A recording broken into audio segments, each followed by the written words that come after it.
Meus amados, convido todos a abrirem suas Bíblias no segundo livro dos Reis, capítulo 19. Segundo livro dos Reis. Livro dos Reis se encontra lá no Antigo Testamento. Tá? Os irmãos terão um tempinho aí para achar, se estiverem com suas Bíblias. Segundo livro dos Reis, capítulo 19.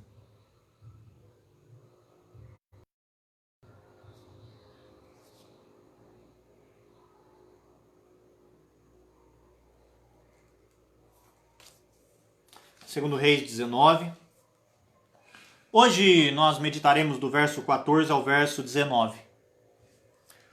Segundo livro dos Reis, capítulo 19, do verso 14 ao verso 19. Eu peço que os irmãos me acompanhem na leitura da palavra do Senhor.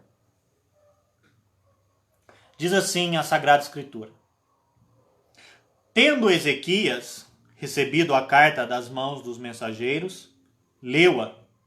Então subiu à casa do Senhor, estendeu-a perante o Senhor, e orou perante o Senhor, dizendo: Ó Senhor, Deus de Israel, que estás entronizado acima dos querubins, tu somente és o Deus de todos os reinos da terra. Tu fizeste os céus e a terra.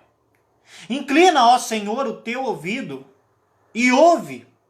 Abre, Senhor, os teus olhos e vê. Ouve todas as palavras de Senaqueribe, as quais ele enviou para afrontar o Deus vivo. Verdade é, Senhor, que os reis da Assíria assolaram todas as nações e suas terras, e lançaram no fogo os deuses deles, porque deuses não eram, senão obra de mãos de homens, madeira e pedra. Por isso os destruíram. Agora, pois, ó Senhor, nosso Deus, livra-nos das suas mãos, para que todos os reinos da terra saibam que só tu és o Senhor Deus. Até aqui, meus amados, que Deus nos abençoe através da leitura da sua palavra. Agradeço mais uma vez os irmãos que têm nos acompanhado e peço que se esforcem para continuar conosco até o final dessa meditação, desse culto, tá? Então, deixem marcado aí, segundo livro dos Reis, capítulo 19, do verso 14 ao verso 19. Meus amados, como enfrentar os desafios que a vida nos impõe, né? Como enfrentar os desafios que constantemente nos são jogados, né? Nós temos certeza que todos os irmãos já passaram por grandes desafios, por momentos de luta, de tribulação, de grandes tribulações na sua vida. Nós já passamos por momentos difíceis, nós estamos passando por momentos difíceis, e eu afirmo algo a vocês: nós ainda continuaremos passando por momentos difíceis. Né? E diante desses desafios que a vida nos impõe, quais são as nossas dificuldades? Como que nós agimos diante destas dificuldades? Nós veremos aqui na história do rei Ezequias, daqui a pouco eu estarei elucidando, contextualizando essa passagem que nós lemos, mas nós veremos que nós não temos os mesmos desafios que Ezequias. Mas nós temos outros desafios. Por exemplo, um momento de doença, né? Onde você está prestes a receber a notícia, o resultado de um exame, aquela apreensão que te dá ao receber aquele envelope. Como que você age diante dessa dificuldade? Ou, infelizmente, meus amados, é triste ver isso, mas tem circulado nas redes sociais demissões em massa, né? A gente vê empresas demitindo em massa. Então imagina aquele momento em que os funcionários estão ali reunidos e ali vem o chefe e anuncia todas aquelas demissões. Como que a gente age diante disso? Ou pensa no momento em que o seu relacionamento não está bem, seu relacionamento não tem caminhado bem com seu cônjuge, né, com seu marido, com a sua esposa, e parece que você sabe que se nada for feito, aquilo ali logo você vai receber uma notícia. Uma notícia talvez de um divórcio, da separação, né? Como que a gente age diante dessas dificuldades da vida, meus amados? Ezequias vai justamente mostrar como que nós devemos agir diante dessas dificuldades. E essa noite nós meditaremos exatamente acerca disso. Como reagir diante dos desafios da vida. Como que nós podemos reagir diante dos desafios da nossa vida, tá? Eu peço que os irmãos tenham um pouco de paciência, mas é importante que nós contextualizemos esta passagem aqui de 2 Reis, capítulo 19. Tá? Essa passagem ela tem dois paralelos, né? Ela também é citada no segundo livro das Crônicas, no capítulo 29, capítulo 32, mas Isaías, capítulo 36 e capítulo 37. Mas nós buscaremos aqui meditar no segundo livro dos Reis. Se os irmãos olharem comigo, né, uma página atrás, no capítulo 18, nós vamos pontuar algumas coisas que estavam acontecendo aqui com o rei Ezequias, que é importante para nós criarmos o cenário dessa oração de Ezequias do capítulo 19. Nós entendermos o que levou Ezequias a fazer essa oração. Quais foram os desafios que Ezequias estava enfrentando para que ele orasse daquela forma, né? Percebam que no verso de número 1 do capítulo 18, aí do segundo livro dos Reis, é dito que no terceiro ano de Oséias, filho de Elá, rei de Israel, começou a reinar Ezequias, filho de Acás, rei de Judá. Tinha 25 anos de idade quando começou a reinar. Percebam, um jovem de 25 anos, com muita perspectiva na vida, ele começa a reinar sobre Judá, na cidade de Jerusalém. E é dito no verso 3 que ele fez o que era reto perante o Senhor. Ele confiou no Senhor. Ele estabeleceu um culto, ele fez uma reforma religiosa em Judá e em Jerusalém, removendo os altos, quebrando as colunas, os postes ídolos, né? Quebrando a serpente de Moisés, que havia se tornado um símbolo de idolatria. Então, porque ele fez o que era reto perante o Senhor era com ele. O Senhor o abençoava em tudo aquilo que ele fazia. Diz o verso 7, assim foi o Senhor com ele, para onde quer que saía, lograva bom êxito. Então, era um reinado, era uma vida que estava indo tudo muito bem no reinado de Ezequias. Até que por volta do ano 701, como diz no verso de número 13, né, no ano 14º do rei Ezequias, né, que dá mais ou menos por volta do ano 701 a.C., um homem chamado Senaqueribe, rei da Síria, ele subiu contra as cidades ali fortificadas de Judá e as tomou. O reino da Síria, meus amados, era o reino mais poderoso daquela época. Era um reino que estava em constante e poderosa expansão. E agora, esse rei Senaqueribe, esse rei da Síria, ele começa a tomar as cidades que estão em volta ali de Jerusalém, em volta de Judá. E aí é enviado então um homem chamado, aqui, como a escritura nos diz, Rabsaque, né, um mensageiro desse rei, é enviado até Ezequias para lhe mandar uma mensagem, para lhe dizer uma mensagem, né? E aí, esse mensageiro chamado Rabsaque, se os irmãos me acompanharem no verso 19 do capítulo 18, ele diz assim, que confiança é essa em que te estribas, ou que você tem, né? Olha o verso 20, bem posso dizer-te que teu conselho e poder para a guerra não passam de vãs palavras. Em quem, pois, agora confias para que te rebeles contra mim? Olha a afronta desse homem chamado Rabsaque.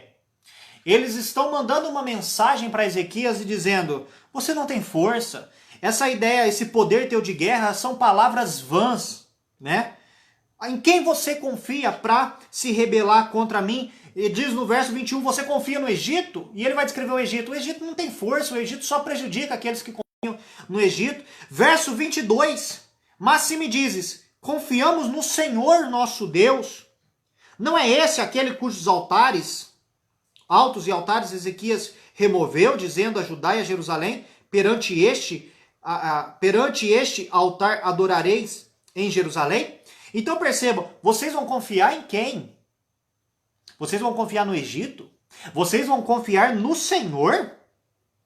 Então, o que esse homem, Rabsaque, ele vai dizer é, vai dizer para o povo de Judá, não confie em Ezequias. Não confie em Ezequias. No verso 29 do capítulo 18, ele diz assim, assim diz o rei, não vos engane Ezequias, porque não vos poderá livrar da sua mão.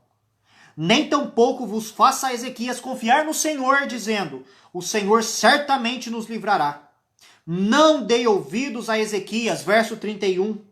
Lá no final do verso 32, não deis ouvidos a Ezequias, porque vos engana dizendo, o Senhor nos livrará. E aí, o Rabsaque vai dizer o seguinte, né, no verso 33 em diante, as outras nações também confiaram em seus deuses. E aonde estão essas nações? Acaso os deuses das nações puderam livrar cada um a sua terra das mãos do rei da Síria? Ou seja, esses deuses não foram fortes o suficiente para protegê-los? Por que vocês acham que o Senhor de vocês conseguirá protegê-los das nossas mãos, das mãos do rei da Síria? Verso 35. Quais são dentre todos os deuses deste país os que livraram a sua terra das minhas mãos, para que o Senhor possa livrar a Jerusalém das minhas mãos? Então percebam que Ezequias está sendo afrontado. Está sendo colocado contra a parede e está dizendo, será que o Senhor os livrará? E aí então, o que Ezequias faz ao receber essa mensagem? No capítulo 19, nós entramos no capítulo 19, dizendo que ele, ouvindo isso, ele rasgou as suas vestes, cobriu-se de pano de saco e entrou na casa do Senhor. E aí o que ele faz? Ele manda consultar o profeta de Deus, Isaías. Ele manda consultar o profeta do Senhor e ele diz, esse momento é um momento de angústia para a gente. O que nós faremos? No final do verso 3, ele compara esse momento, como ele diz aqui, porque os filhos são chegados à hora de nascer e não há força para se dar à luz. Aqui é um momento de crise, de angústia, como uma mulher que não tem força para dar à luz. Imagine tamanha crise, né? E Ezequias se vê nesse momento. Mas o profeta Isaías vai dar esta palavra para o rei Ezequias. Verso de número 6. Isaías lhe disse, dizei isso ao vosso Senhor, assim diz o Senhor, não temas por causa das palavras que ouvistes, contra as quais os servos do rei da Síria blasfemaram de mim. Eis que meterei nele o espírito, e ele ao ouvir certo rumor voltará para a sua terra, e nela eu farei cair morto a espada. E aí então, é exatamente isso que acontece. Rabsaque leva essa mensagem para o rei da Assíria, tá? E mais uma vez eles serão afrontados. E aí o que acontece, meus amados? Um importante detalhe aqui para as nossas vidas hoje que se compara muito a nós. Quando o rei da Síria, quando o exército da Síria subiu até Judá, eles cercaram a cidade de Jerusalém, eles sitiaram a cidade de Jerusalém, de modo que o povo de Jerusalém não podia nem entrar na cidade, nem sair da cidade. Podemos dizer que eles estavam presos dentro de suas casas, assim como nós. Eles estavam numa quarentena forçada, onde não tinham mais acesso ao mundo externo, né? A maioria dos trabalhadores daquela época trabalhavam fora da cidade, em plantações, né? Com gado, então eles não podiam sair para trabalhar, porque o exército da Síria havia cercado Judá. É dito, né, que eles cercaram ali as cidades fortificadas, e então o povo ficou preso dentro da cidade. Eles ficaram de certa forma, numa quarentena forçada porque havia um inimigo externo que os impedia de sair, tá? E esse inimigo afrontava cada vez mais o povo e o rei Ezequias. O que Ezequias poderia fazer diante dessa ameaça, né? Eles tampam as cisternas, os poços, de maneira que não havia mais acesso à água, não havia acesso à comida, não havia mais o acesso ao trabalho. O povo estava preso dentro de suas próprias casas, dentro de sua própria cidade, né? O que se assemelha muito ao nosso tempo. Só que hoje o nosso inimigo é outro. É outro desafio. Mas como que nós podemos agir diante desses desafios? E a primeira coisa que eu gostaria de destacar, meus amados, no nosso texto, aí como eu disse, no segundo livro dos Reis, capítulo 19, no verso 14, é a primeira atitude de Ezequias. A primeira atitude de Ezequias, né? Diz aí o nosso texto que, tendo Ezequias recebido a carta das mãos dos mensageiros, leu-a, então subiu à casa do Senhor, estendeu-a perante o Senhor e orou perante o Senhor. Sabe a primeira coisa que Ezequias fez diante desse desafio, diante dessa dificuldade, meus amados? Ele se humilhou a Deus. Ele se colocou na presença do Senhor de forma humilde. Percebam que quando ele recebe essas notícias, né, nós já lemos no capítulo 19, verso 1, ele rasga suas vestes e se cobre de pano de saco, que é um sinal de humilhação, de arrependimento, né? Rasgar as suas vestes e cobrir-se de pano de saco. Então percebam que a primeira coisa que Ezequias faz é entrar na casa do Senhor e se humilhar. Ele se humilha perante o Senhor. O que Ezequias poderia fazer nesse momento, meus amados? Talvez se achar forte o suficiente e dizer, não, nós enfrentaremos o exército da Síria. Ou não. Ou ele poderia de fato se aliar então a algumas outras nações, como ao Egito, para enfrentar a Síria. Percebam, meus amados, que ele não faz essas coisas, mas o que ele faz é entrar na presença do Senhor, na casa do Senhor, e se humilhar. Porque a ideia aqui dessa palavra orou perante o Senhor, essa palavra orou, ela também traz uma conotação de prostrar-se, né? De humilhar-se. E é bom nós entendermos, meus amados, quem eram os assírios.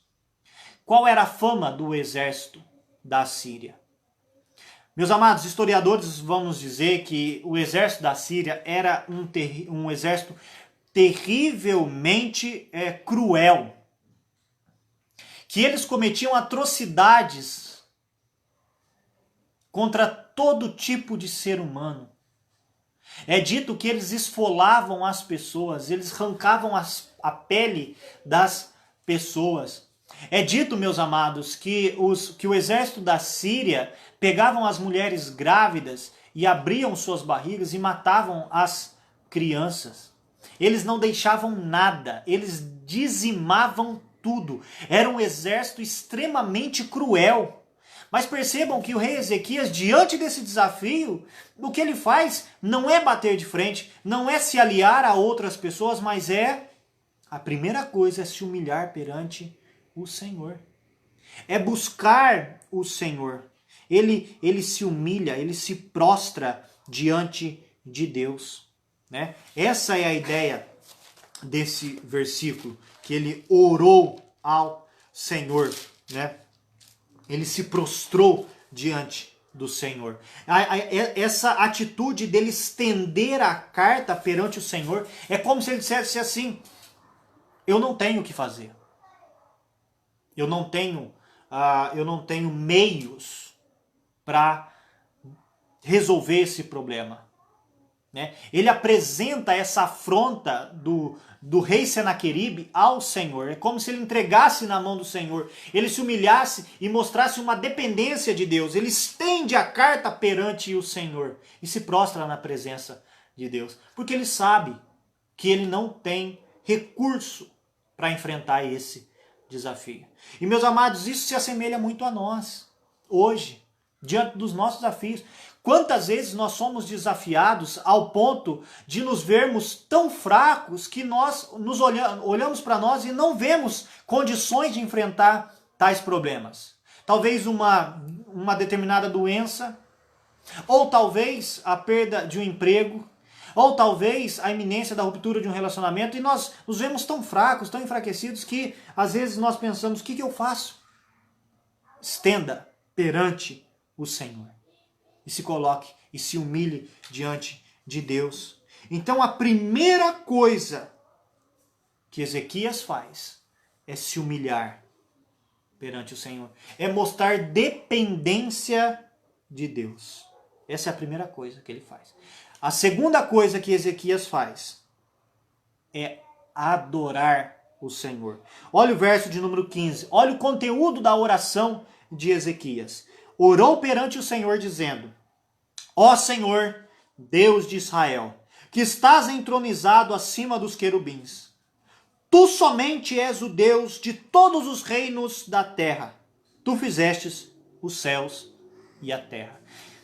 Percebam, meus amados, que Ezequias ora ao Senhor. Ezequias adora o Senhor. E algo que é interessante nós entendemos aqui, percebam que Ezequias não havia vencido ainda. E Ezequias, ele só tinha a promessa de Deus. A promessa que Deus fez através do profeta Isaías, quando ele diz, não temas, né? Não temas por causa destas palavras. Não fique atemorizado. Mas Ezequias não havia visto ainda o exército da Síria ser derrotado. O exército ainda estava ainda estava sitiando as cidades ali de Jerusalém e de Judá. Mas percebam, meus amados, que nós não precisamos ver as coisas prontas para adorar o Senhor. Ezequias não está vendo as coisas prontas. Ele não está vendo os problemas resolvidos, os desafios vencidos. Mas isso não quer dizer que nós não devemos adorar o Senhor. Mesmo diante dos desafios. Mesmo antes de vencermos os nossos desafios. A primeira coisa que Ezequias faz aqui na adoração, na oração, é adorar o Senhor. É adorar o Senhor. Sabe por que Ezequias adora o Senhor? Antes de tudo, é porque ele conhece o seu Deus. Ele diz, o Senhor Deus de Israel está entronizado acima dos querubins. Tu somente és Deus sobre todos os reinos da terra. Tu fizestes os céus e a terra. Ele traz 3 características aqui de Deus. 3 marcas do seu conhecimento de Deus. Então percebam, meus amados, por que Ezequias adora o Senhor? Porque ele conhece o Senhor. Percebam que quando nós conhecemos a Deus, nós adoramos a Deus. É necessário que conheçamos para posteriormente adorar o Senhor. E Ezequias, ele adora o Senhor, porque ele conhece. E ele traz a questão da soberania de Deus, da singularidade de Deus, Deus como sendo Deus único, e do poder de Deus, o poder criador de Deus. A primeira coisa que ele fala é a respeito da soberania de Deus. Ele diz, o Senhor está entronizado acima dos querubins. O Senhor está sentado num trono, o Senhor está entronizado nos céus, acima dos querubins, ou seja, está tudo abaixo do Senhor. Não há ninguém que esteja acima do Senhor. Não há ninguém que seja mais poderoso do que o Senhor. Não há ninguém que seja mais soberano do que o Senhor. O Senhor está entronizado acima dos querubins. Percebam, meus amados, que ele mostra essa extensão do reino de Deus. O Senhor é aquele que está acima de tudo e de todos. O Senhor reina sobre tudo e sobre todos. O Senhor reina sobre o todo, mas também sobre cada parte da sua vida, cada parte da minha vida, da minha existência. Meus amados, o Senhor é Senhor de tudo e de todos. Ao Senhor pertence a terra e tudo que nela se contém, os homens e os que habitam nessa terra, diz o Salmo de número 24, verso 1. Ao Senhor pertence a terra, Ele é soberano. E percebam, meus amados, que, como eu disse, né, ele mostra essa soberania de Deus, o fato dele estar entronizado, dele estar assentado num trono acima dos querubins, a singularidade de Deus, né? Só tu somente és Deus de todos os reinos da terra. Como eu disse, Deus não é só Deus do todo, mas Deus é também Deus das partes. Deus é, somente tu és o Deus de todos os reinos da terra, inclusive sobre a Síria. Quem é rei sobre o rei da Síria? Quem é rei sobre Senaqueribe, o rei da Síria? Deus. E ele diz, tu somente és Deus. Tu somente és Deus. Meus amados, há só um Deus, Criador, soberano, Deus único. Ele diz, tu somente és o Deus de todos os reinos da terra. No texto paralelo lá de Isaías 37, Isaías acrescenta a expressão Senhor dos exércitos. Senhor dos exércitos. Que é importante nós entendermos, né? Porque Ezequias está justamente no contexto de guerra, em que o exército havia cercado Jerusalém, mas ele diz, o Senhor é o Deus dos exércitos, o Senhor é o Senhor dos exércitos, o Senhor é Deus sobre todos os reinos da terra, somente o Senhor é Deus. E percebam que ele entende isso, percebam o quanto que a teologia de Ezequias, ela está muito bem fundamentada, ela está bem sólida, porque ele entende que há somente um Deus, né? Se os irmãos olharem o verso de número 18, ele diz assim que lançaram fora os deuses deles, os outros deuses. Mas por que que os outros deuses são vencidos? Por quê? Porque deuses não eram deuses. Mas o que que eles eram? Obras de mãos de homens. Madeira e pedra. Por isso são destruídos, por isso eles foram destruídos, porque não há Deus além do Senhor, não há outro Deus, somente tu és Deus sobre todos os reinos da terra, o Senhor dos exércitos. Todos os demais deuses, meus amados, são deuses de madeira, de pedra, obras de mãos humanas, obra de imaginação humana, mas somente o Senhor é Deus sobre tudo e sobre todos. Percebam, meus amados, que esses homens, eles construíam seus deuses para serem dominados por esses deuses que eles haviam criado. Mas Ezequias não. Ezequias entende que há um Deus acima dele e por isso ele se submete a esse Deus. Então nós vemos a soberania de Deus. Por que que Ezequias adora? Porque ele sabe que Deus é soberano. Porque ele sabe que existe só um Deus único, somente o Senhor, que é sobre todos os reinos da terra. E que esse Deus é o Deus todo-poderoso, Criador de tudo. Porque ele diz, tu fizestes os céus e a terra. E por isso ele é digno de louvor. Por isso ele é digno de toda a adoração. Lá no livro de Apocalipse, capítulo 4, verso de número 11, é dito as seguintes palavras. Tu és digno, Senhor, Deus nosso, de receber glória, honra e poder, porque todas as coisas tu criastes. Sim, por causa da tua vontade, vieram a existir e foram criadas. Então percebam, meus amados, que Ezequias adora o Senhor porque ele conhece o seu Deus. Ele conhece o seu Senhor. Nós não precisamos saber do futuro para adorar. Nós não precisamos saber se os nossos desafios serão vencidos para adorar o Senhor. O que eu preciso para adorar o Senhor? Eu preciso apenas conhecê-lo. Aquele que conhece o Senhor, adora o Senhor. Mesmo que os desafios não tenham sido vencidos. E Ezequias nos mostra isso. A primeira coisa que ele faz, ele se humilha. A segunda coisa que ele faz, ele adora a Deus. E a terceira coisa que ele faz no nosso texto é que ele clama ao Senhor. Verso de número 16 em diante.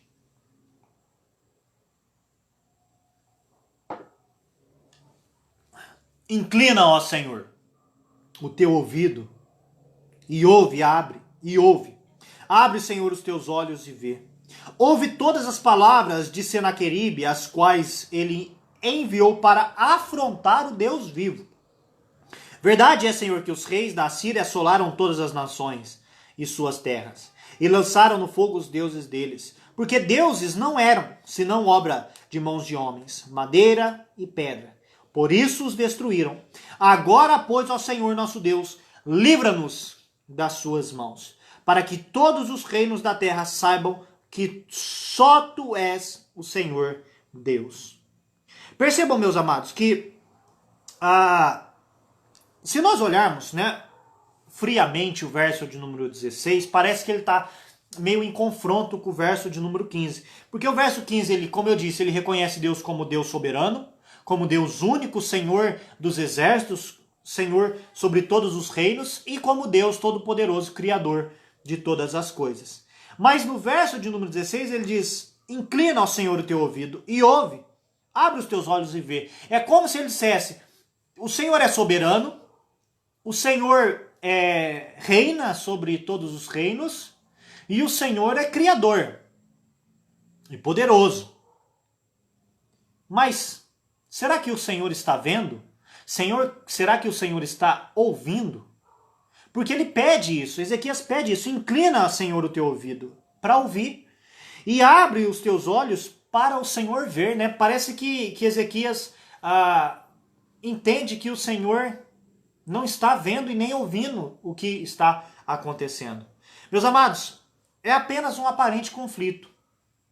Sabe por quê? Porque às vezes, diante dos desafios que nos são impostos, diante dos desafios que nós enfrentamos na nossa vida, às vezes nós entramos num dilema daquilo que nós cremos e daquilo que nós sentimos. Ezequias crê que Deus é soberano, que Deus reina e que Deus é criador e poderoso. Mas Ezequias, diante do problema, parece que ele sente que Deus não ouve e que Deus não vê. Então percebam que dentro de nós há esse conflito. Meus amados, esse sentimento de que alguma coisa não está em conformidade com aquilo que eu creio. Por vezes, diante dos desafios, nós nos sentimos assim, nós cremos algo acerca de Deus, mas parece que o nosso sentimento, às vezes, é outro. Meus amados, isso não é algo incomum no povo de Deus, né? Os irmãos depois tiverem oportunidade, leiam o Salmo de número 13, onde o salmista vai perguntar várias vezes, até quando, Senhor? Até quando o Senhor não ouve? Até quando o Senhor não me escuta? Até quando o Senhor não vê? Até quando? Até quando? Até quando? É quase a mesma coisa que Ezequias está dizendo. O profeta Abacuque, ele chega a dizer também as mesmas palavras, até quando, Senhor? Até quando? Percebam que às vezes parece que há um conflito entre aquilo que nós cremos e aquilo que nós sentimos diante das dificuldades, meus amados. Mas é apenas um aparente conflito, porque Ezequias sabe bem quem é o Senhor. Sabe muito bem quem é o Senhor. E por isso ele vai clamar a Deus por essa intervenção do Senhor. Ele diz no verso 19, agora, pois, ó Senhor, livra-nos de suas mãos. Livra-nos, Senhor Deus, desse mal. Livra-nos, Senhor Deus, dos nossos inimigos. Abra, Senhor Deus, os olhos, inclina os ouvidos. Escuta, Senhor Deus, a nossa oração, o nosso clamor e nos livre. E, meus amados, a oração, o clamor a Deus é um remédio para a nossa alma. É um tranquilizante para a nossa alma. Não é à toa que Paulo fala em Filipenses capítulo 4, versos 5 e 6 e 7, capítulo 4, versos 6 e 7, não andes ansiosos por coisa alguma, em tudo, porém, sejam conhecidas diante de Deus as vossas petições pela ação, pela súplica, com ações de graças. E a paz de Deus, que excede todo entendimento, guardará o vosso coração e a vossa mente em Cristo Jesus. É clamar ao Senhor, é suplicar ao Senhor, é não andar ansioso, mas é confiar em Deus, é colocar as nossas preces, os nossos pedidos, as nossas súplicas diante de Deus. Livra-nos, Senhor Deus, e isso nos trará paz, meus amados. Isso nos trará paz. Lembre-se, Ezequias ainda não havia conquistado vitória, mas ele encontrará paz no Senhor, nas promessas de Deus. E aí é interessante nós observarmos, meus amados, qual é a preocupação de Ezequias? Quais são as preocupações de Ezequias? Talvez nós, olhando isso, talvez Ezequias pudesse estar pensando, eu estou preocupado com o povo. O meu povo aqui, o povo de Judá, o povo de Jerusalém, que será levado cativo, que os homens, as mulheres, as crianças que serão mortos, o reino que será destruído, o reino de Judá. Seria uma preocupação legítima de Ezequias. Talvez Ezequias também pudesse se preocupar com o nome dele, de ser o rei que teve o seu reino invadido por Senaqueribe, pela Síria, né? Ter o nome dele marcado na história com essa derrota. Talvez Ezequias estivesse preocupado com isso, que também seria uma preocupação legítima. Mas percebam, meus amados, que a preocupação de Ezequias ela é muito mais divina, muito mais espiritual.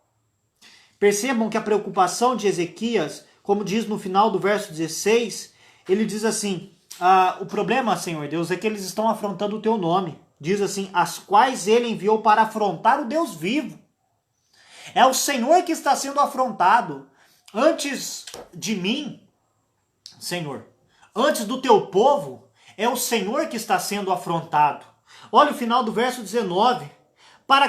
Por que Ezequias quer que Deus livre o povo das mãos de seus inimigos? Para que todos os reinos da terra saibam que só tu és o Senhor Deus.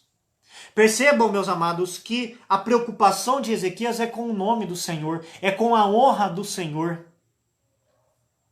é com o nome do Senhor. Eles estavam afrontando Deus vivo. E isso era inadmissível para Ezequias. E Ezequias clama ao Senhor dizendo, o Senhor está ouvindo, o Senhor está vendo, eles estão afrontando o Deus vivo. Não os outros deuses mortos, que não eram, que não são, como os deuses dos outros povos, mas o Senhor Deus, o Deus vivo, o Deus de Israel, o Deus dos exércitos. Livra-nos, Senhor Deus, para que todos os reinos da terra saibam que só tu és o Senhor Deus. Só tu és o Senhor Deus. Ezequias, meus amados, clama porque ele também se preocupa com o nome de Deus, com as afrontas que Deus estava recebendo. Algo importante para nós. Eu falei de nos humilharmos na presença de Deus, eu falei de nós adorarmos o Senhor e eu falei de nós clamarmos o Senhor. Só que Ezequias, ele agiu também, meus amados. Nós, diante dos nossos desafios, nós precisamos nos humilhar, nós precisamos adorar o Senhor, nós precisamos clamar ao Senhor, mas nós precisamos agir. Por quê? Depois, se os irmãos tiverem oportunidade, leiam no segundo livro das Crônicas, capítulo 32, onde é dito que quando eles sitiaram a cidade de Jerusalém, o que Ezequias mandou fazer? Tampar as cisternas, fechar os poços, os aquedutos. Por quê? Porque ele diz o seguinte, nós não vamos deixar também água para eles. Nós não vamos. É dito que Ezequias ele fortaleceu os muros das cidades, os muros de arrimo, né? Ele subiu os muros, ele construiu mais muros em volta das cidades. Então percebam que existe o aspecto da confiança em Deus, mas existe o aspecto da nossa responsabilidade, da nossa ação também diante dos desafios. Não adianta, meus amados. A primeira coisa é confiar no Senhor, é clamar ao Senhor, é se humilhar, é adorar a Deus. Mas nós também precisamos agir diante das dificuldades que nos são impostas. Meus amados, é assim que Ezequias agiu diante dessas dificuldades. Se humilhando, prostrando-se diante do Senhor. Ezequias agiu adorando o Senhor. Ezequias clamou ao Senhor. Diante dessa quarentena forçada, desse inimigo que estava ao seu redor, Ezequias clamou, se humilhou, Ezequias adorou o Senhor. Esse é o desafio que nós temos enfrentado, meus amados. Não é o mesmo desafio que Ezequias, mas nós enfrentamos outros desafios em nossos dias. E os nossos desafios devem ser enfrentados dessa forma. Dessa forma. Com humilhação, com adoração e com clamor. Tá? Meus amados, no decorrer da passagem do texto, nós veremos que o Senhor concede isto, né? Esta graça a Ezequias. Se os irmãos olharem o verso 35, é dito, olha o poder do Senhor. Então, naquela mesma noite, saiu o anjo do Senhor e feriu no arraial dos assírios 185.000. E quando se levantaram os restantes pela manhã, eis que todos estes eram cadáveres. Ezequias pediu ao Senhor, livra-nos das suas mãos. E o Senhor, em uma noite, o anjo do Senhor destruiu, eliminou, matou 185.000 soldados da Assíria. 185.000. Em uma só noite. Até hoje, meus amados, historiadores tentam entender o que aconteceu aqui, tentam explicar o que aconteceu nesta batalha. Mas o anjo do Senhor feriu todo aquele exército de uma só vez. O que a gente percebe é que no maior desafio do reinado de Ezequias, ele orou ao Senhor e ele foi atendido. Mas, meus amados, teve outro homem que também, diante do maior desafio que ele enfrentou, ele também orou ao Senhor, mas ele não foi atendido. Os irmãos sabem quem é esse outro homem?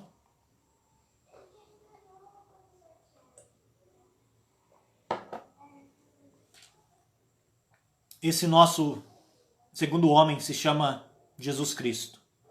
Nosso Senhor Jesus Cristo, ele, prestes a enfrentar o desafio da morte, o desafio da cruz, o desafio da humilhação, o nosso Senhor Jesus Cristo subiu ao monte e orou a Deus e pediu: Pai, se possível, afasta de mim este cálice. Se possível, Senhor Deus, não permita que eu enfrente tamanha humilhação, tamanho desafio, tamanho sofrimento. O nosso Senhor Jesus Cristo teve que ir para a cruz. O nosso Senhor Jesus Cristo não teve a sua oração respondida pelo Senhor de maneira positiva, da maneira como ele pediu. O nosso Senhor Jesus Cristo pediu: se possível, passa de mim este cálice. Contudo, que seja feita a tua vontade e não a minha. Enquanto Ezequias teve a sua oração atendida, o nosso Senhor Jesus Cristo teve a sua oração, o seu pedido negado. E, meus amados, hoje, por mais triste que isso seja, foi bom. Foi bom que Deus não tenha atendido a oração de Cristo. Porque foi justamente porque Cristo foi para a cruz e foi para a morte, enfrentou a morte, que hoje nós não somos os inimigos de Deus. Nós não somos aqueles que afrontam o Senhor, como fizeram o povo da Síria. Nós não somos aqueles que afrontamos mais o Senhor. Nós não somos mais inimigos de Deus. Porque Cristo teve a sua oração negada. Hoje, nós não seremos inimigos de Deus por toda a eternidade. Por isso, meus amados. Por isso. Qualquer outra ameaça que nós venhamos a enfrentar, não se compara, meus amados, ao pequeno... qualquer desafio é pequeno diante do perigo de nós sermos inimigos de Deus, agora e por toda a eternidade. Louvado seja Deus por Cristo Jesus. Louvado seja Deus porque Deus deu força a Cristo para que ele seguisse até a cruz. E ele, através da humilhação, do sofrimento e da morte, nós obtivéssemos a salvação. Nós nos reconciliássemos com Deus. Que hoje nós tivéssemos paz com Deus. Para que hoje nós não sofrêssemos o perigo, né? Tivéssemos o perigo de nos tornarmos inimigos por toda eternidade de Deus. E meus amados, Não é à toa que Paulo fala em Romanos capítulo 8, verso 1, que nenhuma condenação há para aqueles que estão em Cristo Jesus. O povo da Síria foi condenado. O rei da Síria, o rei Senaqueribe, foi condenado. Meus amados, como agir diante desses desafios? Como agir diante desses desafios? Saiba que nenhum desafio que nos for imposto, ele é grande em comparação com o perigo de nós nos tornarmos inimigos de Deus, agora e também por toda a eternidade. Por isso, nós precisamos confiar no Senhor, nos humilhar perante o Senhor, como Ezequias fez. Nós precisamos adorar a Deus nos momentos de dificuldade. E também nós precisamos clamar ao Senhor, para que Ele nos livre do mal, que Ele nos livre dos nossos inimigos. E meus amados, na certeza de que em Cristo nós já somos mais do que vencedores. Louvado seja o nosso Deus por Cristo Jesus. E que nós possamos então sempre confiar no nosso Senhor. E eu desejo que cada irmão seja abençoado através dessa mensagem e que nos desafios da vida você possa sempre buscar refúgio e segurança no Senhor. Como nós lemos no início do nosso culto, no Salmo 46, até mesmo porque esse salmo, alguns historiadores dizem que esse salmo ele foi escrito depois dessa ocasião aqui, aonde o salmista diz: o Senhor é o nosso refúgio e fortaleza, o nosso socorro bem presente nas tribulações. Aquietai-vos e sabei que eu sou o Senhor. Eu sou exaltado entre as nações, sou exaltado na terra. Se aquiete e saiba que o Senhor é Deus sobre tudo e sobre todos. Amém? Que Deus nos conserve firmes nele para todo sempre. Obrigado, meus amados. Mais uma vez agradeço a presença de todos. Uma excelente semana. Que Deus vos abençoe e eu espero vê-los o mais breve possível. Se não pessoalmente, pelo menos através dos meios das redes sociais. Muito obrigado. Que Deus os abençoe. Qualquer coisa eu estou à disposição. É só entrar em contato pelo WhatsApp. Os demais irmãos da igreja e aqueles que não têm, que tem o Facebook da igreja, é só mandar uma mensagem para a gente, tá? Agradeço a todos, uma excelente noite e que Deus os abençoe. Abraço!